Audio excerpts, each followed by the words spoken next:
ప్రపంచ అతిపెద్ద ఆర్థిక శక్తులలో మనం ఇప్పుడు నంబర్ 4కి వచ్చేసాం. ఇప్పటి వరకు అమెరికా, చైనా, జర్మనీ, జపాన్ తర్వాత 5th ప్లేస్లో ఉన్నాం మనం. అయితే జపాన్ని ఒక్క తోపు తోసి 4th ప్లేస్లో నిలిచాం.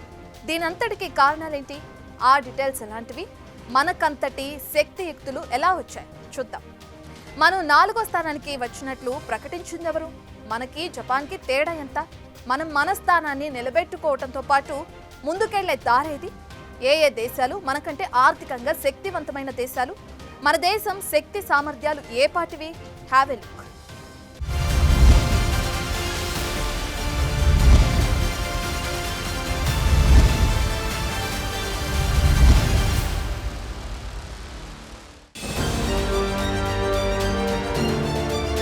బలిరా భారత్ బలి. $4 ట్రిలియన్ తో 4th ప్లేస్.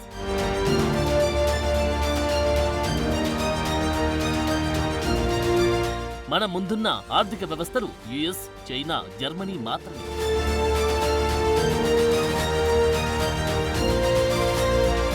జపాన్ ఇప్పుడు మన తర్వాతే. ఇది భారత ప్రజానికం మొత్తం గర్వించాల్సిన సమయం. ఇప్పటికే జనాభాలో తొలి స్థానంలో ఉన్న మనం ఇప్పుడు ఆర్థికంగాను 4వ స్థానానికి వచ్చేసాం. ఇక మిగిలింది 1, 2, 3 మాత్రమే. వీటిలో ఒక చైనా తప్ప యుఎస్, జర్మనీ కూడా ఏమంత పెద్దవేం కాదు. ఎందుకంటే మన మార్కెట్ అలాంటిది. మనం గాని మన వస్తువులను మనమే తయారు చేసుకుని దిగుమతులు తగ్గించి ఎగుమతులు పెంచితే చాలు, మన తర్వాతే ఎవరైనా. ఈ శుభవార్త మన నీతి ఆయోగ్ CEO సుబ్రమణియన్ చెప్పడంతో భారతదేశమంతటా ఆనందోత్సాహాలు వ్యక్తం చేస్తుంది. The theme of the meeting itself and the first item in the agenda was Viksit Rajya for Vikasit Bharat. Viksit Bharat Hetu Viksit Rajya. The Prime Minister had given a call for all states to prepare their own state visions. That India is at a turning point. It's at a takeoff stage. And this is at the cusp of a change in our growth trajectory. I think the country is at a takeoff stage where it can grow very, very rapidly, as has been done by many countries in the past. So this was the context. Given this, as well as the demographic dividend that India is actually blessed with for the next 20-25 years.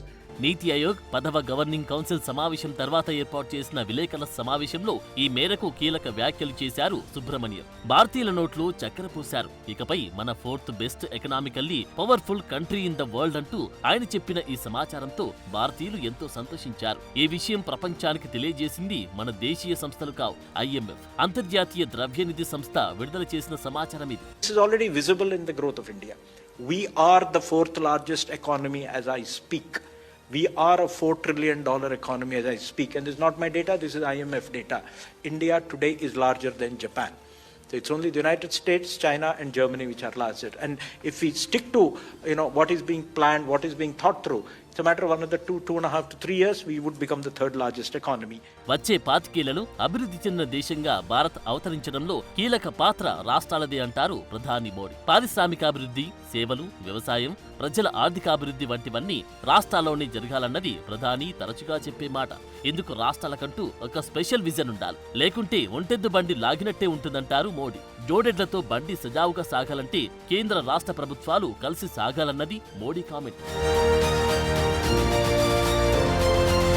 తాజా సమావేశంలో మనకు తెలిసిన మరో మంచి విషయం ఏంటంటే 17 రాష్ట్రాలు సొంత విజన్ డాక్యుమెంట్ తయారు చేశాయి. వాటిని విడుదల చేసేందుకు సిద్ధమవుతున్నాయి. 5 రాష్ట్రాలు విజన్ డాక్యుమెంట్లను ఆల్రెడీ రెడీ చేసి వాటిని విడుదల చేసేందుకు సిద్ధమవుతున్నాయి. అవి ఏపీ, యూపీ, తమిళనాడు, గుజరాత్, పంజాబ్. మిగిలిన 12 రాష్ట్రాలు ఆగస్టు నాటికి విడుదల చేస్తాయన్నారు నీతి ఆయోగ్ CEO BVR సుబ్రమణ్యం.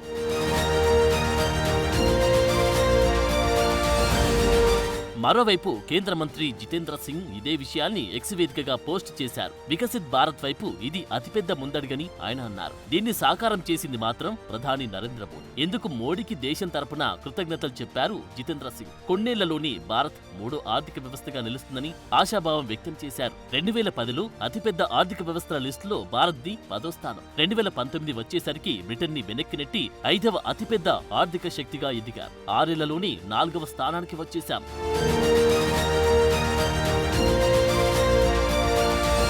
2026 ఆర్థిక సంవత్సరానికి దేశ జీడీపీ దాదాపు 4187.017 బిలియన్ డాలర్లకు చేరుకుంటుందని రిపోర్ట్ చేసింది ఐఎంఎఫ్. ఇది జపాన్ జీడీపీ 4186.431 డాలర్ల కంటే కొంచెం ఎక్కువ.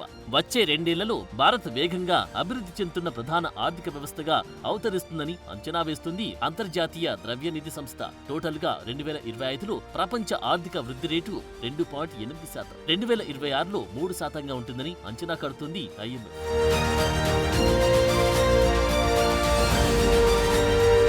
జపాన్ కి మనకి చాలా తక్కువ తేడా మాత్రమే ఉంది కదా. ఈ ఆధిక్యత నిలుపుకునే దారేది అని చూస్తే ఎందుకు మనమేం చింతించాల్సిన పని లేదంటుంది ఐఎంఎఫ్. కారణం భారత్ ప్రస్తుతం వాయువేగంగా అభివృద్ధి చెందుతున్న దేశాల్లో ఒకటిగా అవతరించిందని. ఇది మన దేశవాసులు సంతోషించాల్సిన విషయమని అంటుంది అంతర్జాతీయ సంస్థ.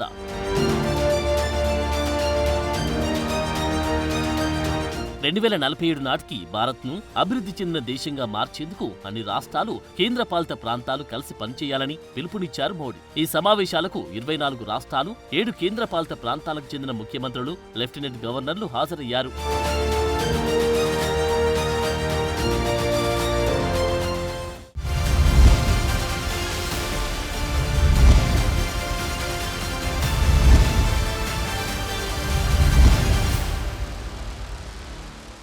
ప్రపంచ ఆర్థిక శక్తిగా భారత్ ఓకే. మరి పేదరికం మాటేమిటి? సంపద ఉండటం వేరు, అదే సంపద అందరి చేతుల్లో ఉండటం వేరు. ఈ అంశంలో భారత స్థానం ఎంత? భారత్ నిజంగానే 4వ అతిపెద్ద ఆర్థిక శక్తిగా అవతరించిందంటే మన ప్రజలు ప్రపంచంలోనే అత్యంత సంపన్నులై ఉండాలి. అందుకు ఆస్కారం ఎంత? ప్రస్తుతం మన పేదరికం శాతం ఎంత? మన ఆర్థిక శక్తి గురించి అంతర్జాతీయ ఆర్థిక నిపుణుల అంచనాలేంటి?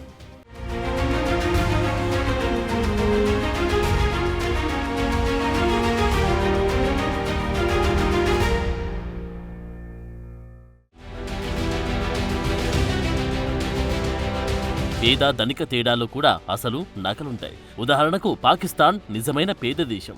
అదే భారత్ అలా కాదు. ఇక్కడ సంపద ఉంటుంది, కానీ కొందరి చేతుల్లోనే ఉంటుంది. ఇది మొన్నటి వరకు వినిపించిన మాట. మేము మారామంటున్నారు సగటు భారతీయ పౌరులు. భారత్లో ప్రస్తుతం పేదవారి సంఖ్య 4 కోట్లకు పడిపోయింది. ఇది దేశ జనాభాలో కేవలం 3% మాత్రమే అంటున్నాయి గణాంకాలు. రోజువారీ తిని తాగి హాయిగా బతకడానికి కావలసిన మొత్తం అంతర్జాతీయ ప్రమాణాలు అనుసరించి చెబితే కేవలం $1.9 మాత్రమే. ఇండియన్ కరెన్సీలో చెబితే ఈ మొత్తం విలువ 150 నుంచి 160 మధ్య. ఈ మాత్రం కూడా లేని వారి సంఖ్య ఇటీవల బాగా తగ్గినట్టు చెబుతున్నాయి పర్చేజ్ పవర్ పార్టీ నివేదికలు. గత 2-3 పోలిస్తే భారతదేశంలో పేదరికం బాగా తగ్గినట్టు తెలుస్తోంది.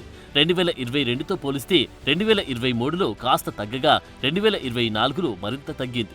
ఇది ఇతర దేశాలతో పోలిస్తే భారత్ అన్ని రంగాల్లో దూసుకుపోవడం, పెట్టుబడులను విపరీతంగా ఆకర్షించడం, ముఖ్యంగా ప్రముఖ కంపెనీల ఏర్పాటుకు వసతులు సమకూర్చుకోవడంతో భారత్ అన్ని రకాలుగా దూసుకెళ్లినట్టు చెబుతున్నాయి వివిధ ఫైనాన్షియల్ రిపోర్ట్లు. ఇటు పేదరికం తగ్గుదలతో పాటు అటు ధనవంతులు సైతం పెద్ద ఎత్తున పెరుగుతున్నారు. గతేడాది అంటే 2024లో కొత్త రికార్డులు నమోదు చేసింది సంపన్న భారత్. భారతీయ సంపన్నుల సమిష్టి సంపద $1 ట్రిలియన్ మైలురాయిని అధిగమించింది. మోడీ 3వ సారి అధికారంలోకి వచ్చాక భారతీయ పెట్టుబడిదారుల ఉత్సాహం స్టాక్ మార్కెట్ను ఓవర్ డ్రైవ్కి లోన్ చేసింది. ఏడాది క్రితం నుంచి BSE, సెన్సెక్స్ 30% పెరిగింది. ప్రస్తుతం మన దేశంలో ఏటా 7 నుంచి 8% వృద్ధి నమోదవుతుంది. కొంతకాలానికి అది 20%కి చేరుకుంటుందని భావిస్తున్నారు. ఇది పొలిటికల్ కామెంట్ కానే కాదు. వరల్డ్ ఎకనామిక్ ఫోరం ఈ దిశగా కీలక వ్యాఖ్యలు చేసింది. భారత్కి గొప్ప సామర్థ్యముందని, ఏటా అభివృద్ధి శాతం పెరుగుతూ వస్తుందన్నారు world economic forum president Borge Brende. And India is now the largest country by population. It took, though, India 60 years to become a $1 trillion economy, but it may reach the next trillion in the next 2 years. The goal of reaching a $1 trillion economy has ridden on the back of India's digital revolution, which is a success story not only for India but for the world. Let me spotlight where I see India taking steps that are immensely beneficial across all these areas, not just for the country, but the global community as well. దేశంలో 1.20 లక్షల స్టార్టప్లున్నాయి. ఇక్కడి పర్యావరణ వ్యవస్థ భవిష్యత్కు బాగా తోడ్పడుతుందన్నారు బోర్లే. మౌలిక సదుపాయాలు, విద్య, వైద్య, పరిశోధన, అభివృద్ధి రంగాల్లో పెట్టుబడి పెట్టడం వల్ల ఈ ప్రగతి సాధ్యపడుతున్నట్టు చెప్పారాయన. భారత్ అతి త్వరలో $10 ట్రిలియన్ ఆర్థిక వ్యవస్థగా మారనుందన్నారు బోర్లే. ఏది ఏమైనా భారత్లో అభివృద్ధి తరంగాలు బలంగా వీస్తున్నాయని, కొత్త టెక్నాలజీ వాడకం బాగా పెరిగిందని, ఇందువల్ల కొన్ని సవాళ్లు ఎదురొచ్చినా వీటిని భారత్ ఎలాగోలా తట్టుకుని నిలుస్తుందని ప్రపంచ ఆర్థికవేత్తలు అంటుంటే ఆ ఉత్సాహం మరింత ప్రోత్సాహంగా నిలుస్తోంది. ఇక భారత భవిష్యత్ వివిధ అంచనాలను బట్టి చూస్తే రాబోయే 2 ఏళ్లలో 6% పైగా వృద్ధి నమోదు చేయగల ఏకైక దేశం భారత్ అంటున్నారు ప్రపంచ ఆర్థిక నిపుణులు. ఈ వృద్ధి రేటు కారణంగా భారత జీడీపీ $5,584.476 బిలియన్ పెరగనుంది. తద్వారా జర్మనీని క్రాస్ చేసి 3rd ప్లేస్కి వచ్చి ఛాన్స్ కనిపిస్తుందని అంచనా వేస్తున్నారు. మరోవైపు 2025లో జర్మనీకి 0 వృద్ధి రేటును అంచనా వేసింది IMF. దీంతో భారత్ సులువుగా ఈ కంట్రీని క్రాస్ చేయగలదని అంటున్నారు నిపుణులు. జపాన్ వెనుకబడ్డానికి కారణాలేంటని చూస్తే వాణిజ్య యుద్ధం వల్ల తీవ్రంగా దెబ్బతింటున్నట్టు భావిస్తున్నారు. 2025-2026 సంవత్సరాల్లో ఈ దేశ వృద్ధి 0.6% వృద్ధి నిలిచిపోయేలా అంచనా వేస్తున్నారు. మరోవైపు ప్రపంచంలో అతిపెద్ద ఆర్థిక వ్యవస్థ అయిన అమెరికా జీడీపీ 2025 నాటికి $30,507.217 బిలియన్ కాగా, రెండవ అతిపెద్ద ఆర్థిక వ్యవస్థగా ఉన్న చైనా జీడీపీ $19,231.705 బిలియన్. భారతదేశానికి స్వాతంత్రం వచ్చిన ఇన్నాళ్లుగా ఉన్న ఇమేజ్ అభివృద్ధి చెందుతున్న దేశం. కరెన్సీ విలువల మార్పులతో పాటు విద్య, వైద్య, ఆర్థిక అంశాలు ఇక్కడ కీలక పాత్ర పోషిస్తుంటాయి. అయితే మనకున్న విస్తారమైన జనాభా సైతం కీలకమైన అంశమే. దీంతో భారత్ ఆర్థికంగా పలు ఇబ్బందులను ఎదుర్కొంటూ పడుతూలేస్తూ వచ్చేది. ఇది గతం. ప్రస్తుతం భారత్లో ఏటికా 7 మార్పులు చేర్పులు వేగంగా జరుగుతున్నాయి. దీంతో భారత్ అభివృద్ధి చెందుతున్న దేశాల జాబితా నుంచి అభివృద్ధి దేశాల జాబితాలోకి అత్యంత త్వరలో చేరేలా తెలుస్తోంది. అయితే మన సత్తాకు అమెరికా, చైనా, జర్మనీ సత్తాలకు తేడా ఏంటి అని చూస్తే మన సమీప అభ్యర్థి జర్మనీ ఎదుగుదల ఇక అంతకన్నా మించి సాధ్యం కాదని తెలుస్తూనే ఉంది. అందుకు అంతర్జాతీయ ద్రవ్యనిధి సంస్థల అంచనాలు సాక్ష్యం పలుకుతూనే ఉన్నాయి. ఈ విషయంలో మనకు గట్టిగా పోటీ ఇచ్చేవారు అమెరికా, చైనా మాత్రమే. ఈ 2 దేశాలకు మన మార్కెట్ ఏటా సుమారు $250 బిలియన్ వాణిజ్యాన్నిస్తోంది. ఈ మొత్తంలో భారీగా కోత పెట్టగలిగితే మన లక్ష్యం చేరుకోవడం ఏమంత కష్టం కాదు. అంటే దిగుమతుల తగ్గుదల, ఎదుగుదల, పెరుగుదల అనే ఈక్వేషన్ ని పట్టుకుని ముందుకెళ్తూ ఉంటే వచ్చే రోజుల్లో 10 ట్రిలియన్లు కాస్త 20 అయ్యే అవకాశాలు లేకపోలేదు. ఆపై 30 ట్రిలియన్ల వరకు దూసుకెళ్లే ఛాన్సులుండకపోవంటున్నారు నిపుణులు.